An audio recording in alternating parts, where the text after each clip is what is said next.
যুবক রুটি বিক্রেতা, সে রুটি বিক্রি করে, চুলার মধ্যে রুটি সেকে, সে যে সালাম দিল আসসালামু আলাইকুম, যুবক বলে ওয়ালাইকুম আসসালাম।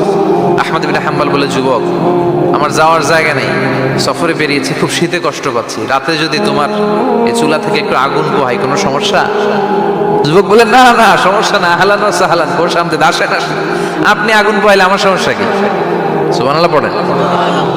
আল্লাহ শুকরিয়া করে উনি বসলেন আর আগুন পোহাচ্ছেন, আর খেয়াল করলেন যুবক রুটি বানায় আর পরে আস্তাগফিরুল্লাহ, রুটির দলা বানায় পরে আস্তাগফিরুল্লাহ, খামির বানায় আর পরে আস্তাগফিরুল্লাহ, রুটি নিয়ে উনুনের ভিতরে চুলার ভিতরে সেকা দেয় আর পরে আস্তাগফিরুল্লাহ, দোকানদারের কাছে কেউ আসলেই সে রুটি দেয় আর পরে আস্তাগফিরুল্লাহ, ক্রেতার কাছ থেকে টাকা নিয়ে ক্যাশ বক্সে রাখে আর কি পড়ে, আবার রুটি বানানো শুরু করে আর কি পড়ে, খালি এইটাই পড়তেছে। ইমাম আহমদ ইবনে হাম্বল তো অবাক, কিরে এটা আবার কেমন যুবক, খালি আস্তাগফিরুল্লাহ। উনি প্রশ্ন করলেন, যুবক ঘটনা কি? আসার পর থেকেই তোমার দেখতেছি তুমি রুটি বানাও, রুটি বিক্রি করো আর পড়ো আস্তাগফিরুল্লাহ, মালাকা ইয়া শাবাব।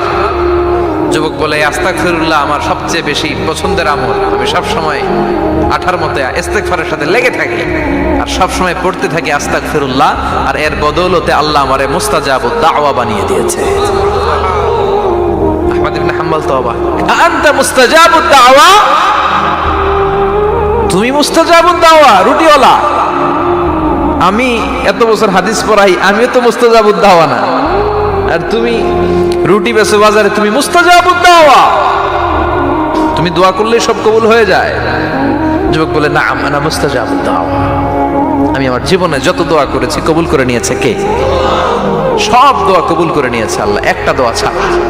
কয়টা? আহমদ ইবনে হাম্বলের কৌতূহল, কিউরিসিটি আরো বেড়ে গেল।